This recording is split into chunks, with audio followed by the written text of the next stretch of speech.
यह डिक्टेशन आपको achievers classes की तरफ से दी जा रही है। आपकी डिक्टेशन अगले 3 सेकंड में शुरू होगी। 3, 2, 1 स्टार्ट। मानव सभ्यता के पास अभिव्यक्ति का लंबा अनुभव है।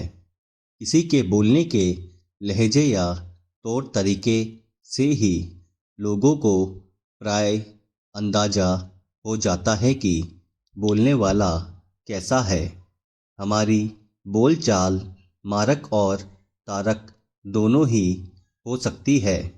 हमारा मौन या चुप्पी भी अभिव्यक्ति है। हमारे बोलने से हल्ला, असहमति, अवमानना और विरोध हो सकता है, पर चुप रहना भी अभिव्यक्ति की पराकाष्ठा हो सकती है। चुप रहने के भी कई अर्थ होते हैं, गहरे अर्थ होते हैं। लोग जब चुप होते हैं तो उनका मौन वाचाल होता है। चुप रहना हमेशा तटस्थ होना नहीं होता। गहरी चुप्पी परिवर्तन की आहट होती है। कुछ लोग आवाज़ से परेशान होते हैं तो कुछ आवाज़ को उठने नहीं देना चाहते। आवाज़ को समझना जरूरी है। सन्नाटा चुप्पी से अलग है। कोलाहल और फुसफुसाहट के गहरे अर्थ होते हैं।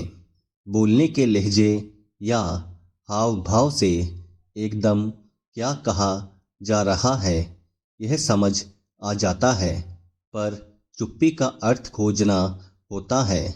आज लोग चुप क्यों हैं, यह भी अनुसंधान का विषय हो सकता है।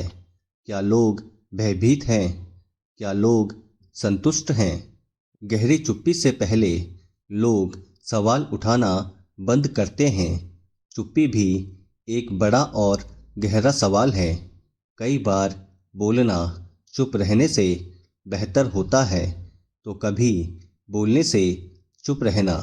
पैरा, बोलना और चुप रहना दोनों ही अभिव्यक्ति है। आप संदेही हैं और चुप हैं तो संदेह निवारण या कबूल करवाने के लिए आपको बोलने के लिए बाध्य किया जाएगा।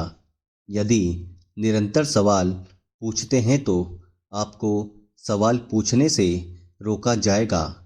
खुला समाज और संवैधानिक व्यवस्थाएं भी सवाल और बोलने पर निगरानी और नियंत्रण रखती है।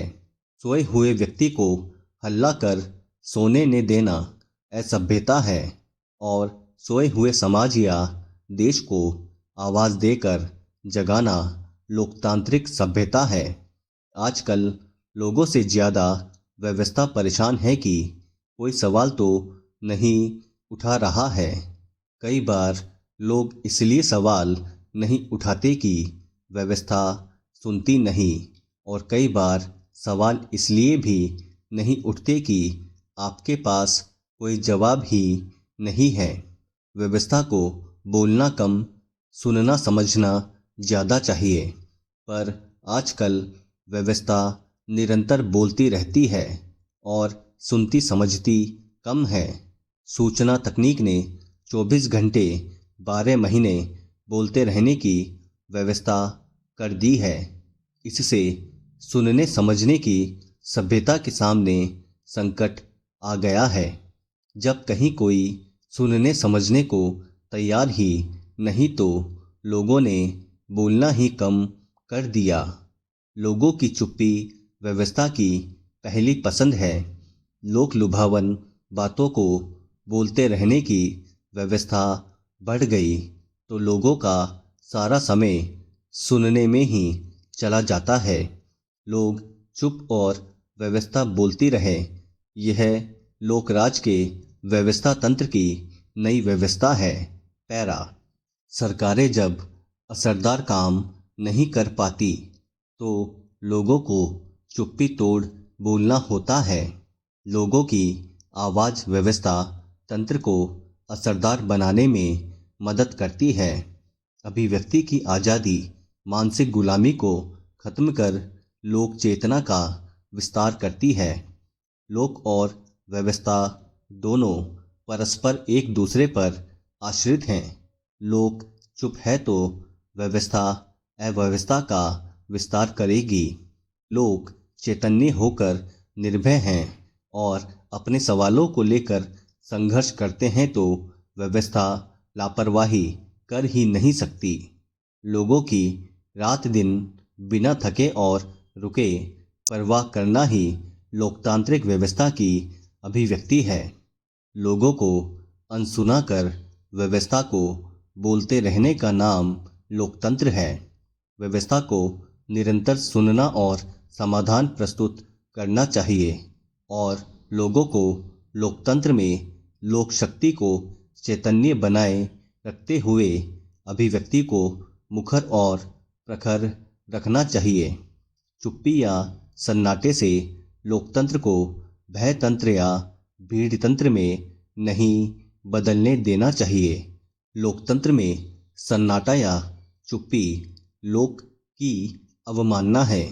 लोकतंत्र में लोक जीवंत और तंत्र लोक संवेदना से परिपूर्ण होना चाहिए। स्टॉप। दोस्तों, डिक्टेशन के कठिन शब्द और वाक्यांश प्राप्त करने के लिए टेलीग्राम ग्रुप को ज्वाइन करना ना भूलें, जिसका लिंक डिस्क्रिप्शन में दिया गया है। अगर आपको डिक्टेशन पसंद आई है तो लाइक करें, शेयर करें और चैनल को सब्सक्राइब करना ना भूलें। Thank you.